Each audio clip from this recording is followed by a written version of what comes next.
जय गंगे माँ, हर हर गंगे। भक्तों, आप दर्शन कर रहे हैं भागीरथी गंगा, जो कि गौमुख से निकल के आ रही है। और मैं भी खड़ा हूँ कोटेश्वर महादेव मंदिर के समीप में। जो ये आप दर्शन कर रहे हैं, कितना पावन दृश्य और गंगा दशहरा का यह पावन अवसर है। जैसे कि आपको पता है, गंगा दशहरा हर साल ज्येष्ठ मास शुक्ल पक्ष की 10वीं तिथि को आता है। गंगा दशहरा का बड़ा ही महत्व है।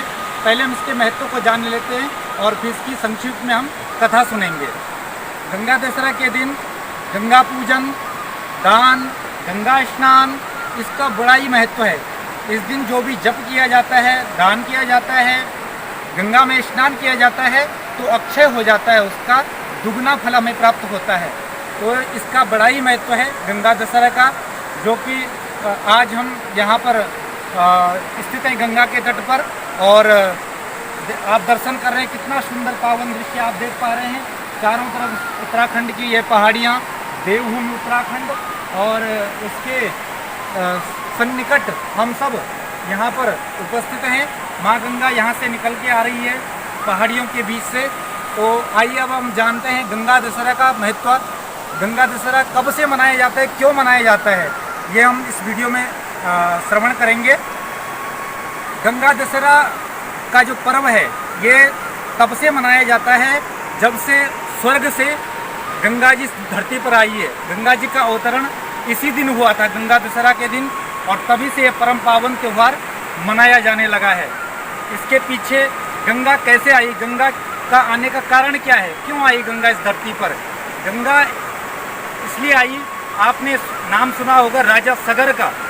सगर बड़े प्रतापी राजा हुए। एक बार सगर अश्वमेध यज्ञ कर रहे थे, अश्वमेध यज्ञ कर रहे थे, तो इंद्र को उनको देख करके ईर्ष्या होने लगी कि कहीं राजा सगर मेरे पद को न छीन लें और ये स्वयं इंद्र न बन जाएं।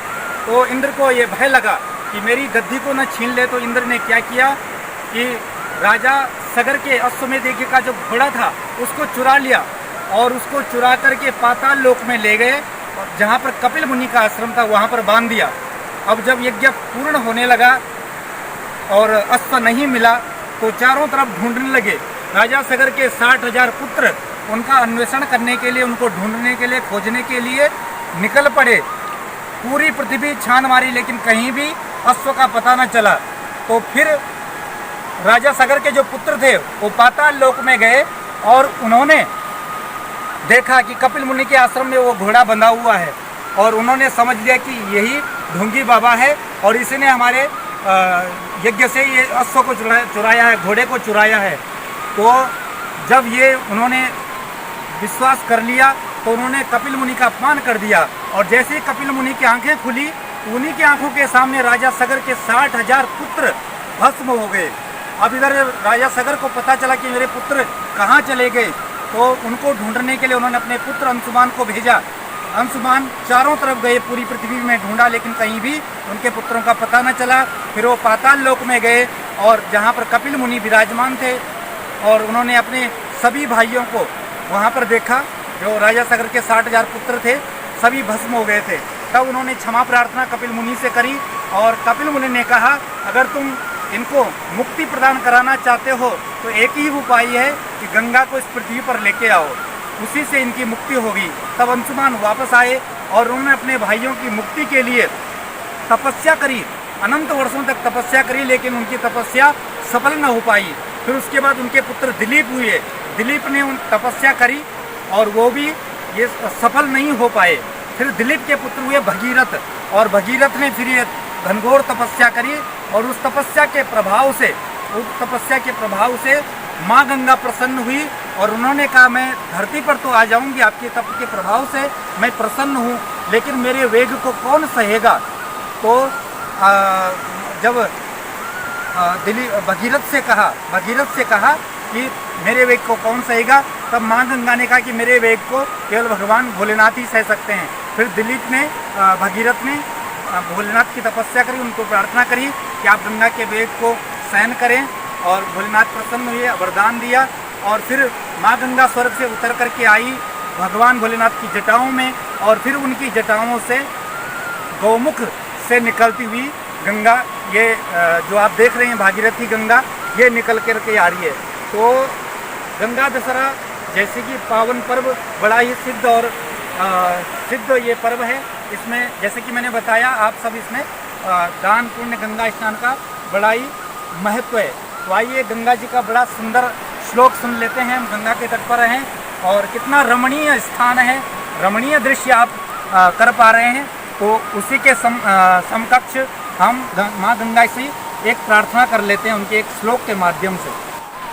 भगवती तव तीरे निर्मात्रा सनोहम विगत विषय कृष्णा कृष्णमाराधयामि सकल कल सुभंगे स्वर्ग सोपान संगे तरल तर तरंगे देवी गंगे प्रसीदा।